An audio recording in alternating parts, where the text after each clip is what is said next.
Kita jangan ada orang teler pinggir jalan, zina pinggir jalan. Ini bukan, enggak, tegur aja nggak apa-apa. Ini istrinya bukan. Hadis yang diriwayatkan oleh Imam Hakim, ya. Dan ini diriwayatkan dari seorang sahabat namanya Abu Hurairah. Apa kata Abu Hurairah? Anna Rasulullah sallallahu alaihi wasallam qala.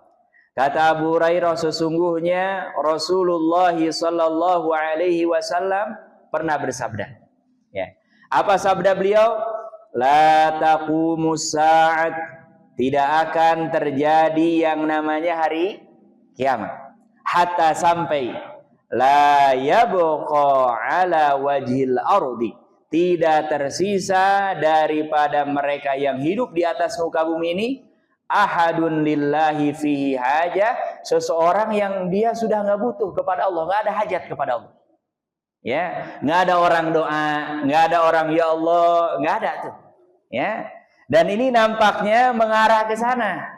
Orang sekarang kalau butuh bukan kepada Allah datangnya pasti banyak kepada selain Allah. Bapak Ibu cek, subhanallah. Ini mudah-mudahan Allah jaga anak saya membaca. Ini akhir zaman ini banyak aneh-aneh yang nggak masuk akal. Ya, ada orang baca doa iftitah, ya. Inna sholati wa nusuki wa ini ganti dia. Inna sholati wa suzuki wa yamaha. Allahu akbar. Ya kan? Sampai separah ini, dan itu dengan bangga dia upload dia. Ya. Bahkan Bapak Ibu yang dirahmati Allah Subhanahu wa taala, ini harus hati-hati betul anak-anak kita ini hidupnya di era media sosial. Ya, ada komunitas-komunitas, ada ritual-ritual yang dibuat, kesepakatan-kesepakatan, bahkan ada bahasa-bahasa, mohon maaf sekali. Kita kalau tidak jeli, anak-anak kita ngomong apa kita nggak paham. Kalau persoalan main-main biasa, khawatir ada kode-kode. Ya, karena yang namanya apa, anak-anak muda ini mereka tahu nih kalau ketahuan bakal begini, makanya mereka bikin kode-kode. Ini kita orang tua harus melek minimal tahu. Supaya apa? Bisa membentengi anak-anak kita yang namanya orang berbuat kriminal, berbuat dosa, itu pasti banyak dorongannya karena sudah pasti didorong oleh apa? Setan. Ya. Nah, makanya kita ini harus hati-hati ya, jangan sampai ada di antara kita yang mengatakan karena sudah hartanya banyak, ya, babih dari cukup, kita sudah tidak butuh lagi siapa? Allah. Nauzubillah. Ya.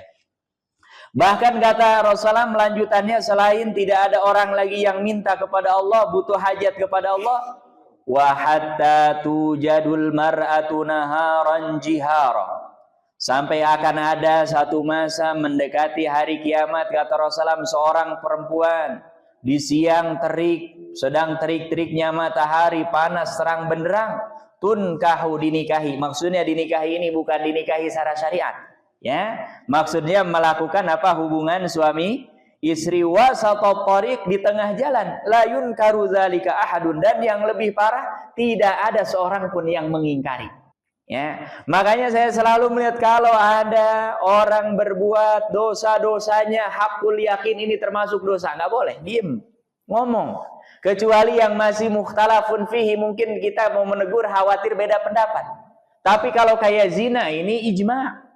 Orang mencuri ijma, orang mabuk ijma, udah nggak ada pembahasan sudah. Kita jangan ada orang teler pinggir jalan, zina pinggir jalan. Ini bukan, nggak, tegur aja nggak apa-apa. Ini istrinya bukan.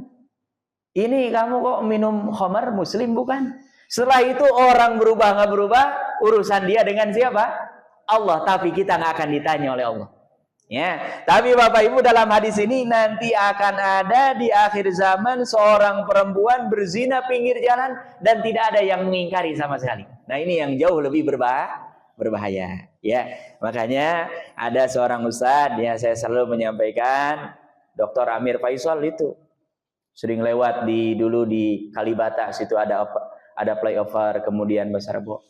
Beliau kalau lewat untuk menggugurkan supaya nggak ditanya oleh Allah, sering menyampaikan, saya sering turun dari mobil, tanya, kamu suami istri bukan? Kamu suami, begitu aja. Ya, tapi kan kita nggak akan bisa nyiduk, ngambil, nggak akan bisa. Siapa kita? Tapi minimal orang kalau masih ada imannya, ada rasa malu, minimal dia jadi apa? Berhenti. Atau pindah ke tempat yang tertutup. Karena kalau sudah tertutup, kita umpamanya naudzubillah ada orang zina di rumahnya, nggak akan ditanya. Orang kita nggak punya hak mau masuk rumah dia. Tapi kalau pinggir jalan, di tempat yang terbuka, kita lihat, nggak mengingkari, maka boleh jadi naudzubillah orang yang berzina jauh lebih tipis dosanya ketimbang kita yang melihat tapi tidak mengingkari. Ya, karena apa? Orang berzina ini boleh jadi karena dia terseret hawa nafsunya. Loh, kita yang sadar kok nggak menegur. Sama dengan ada orang mau jatuh ke jurang, ya kan? Orang mau jatuh ke jurang udah tinggal tipis, harusnya kita kalau yang akalnya sadar, tolong dia tarik.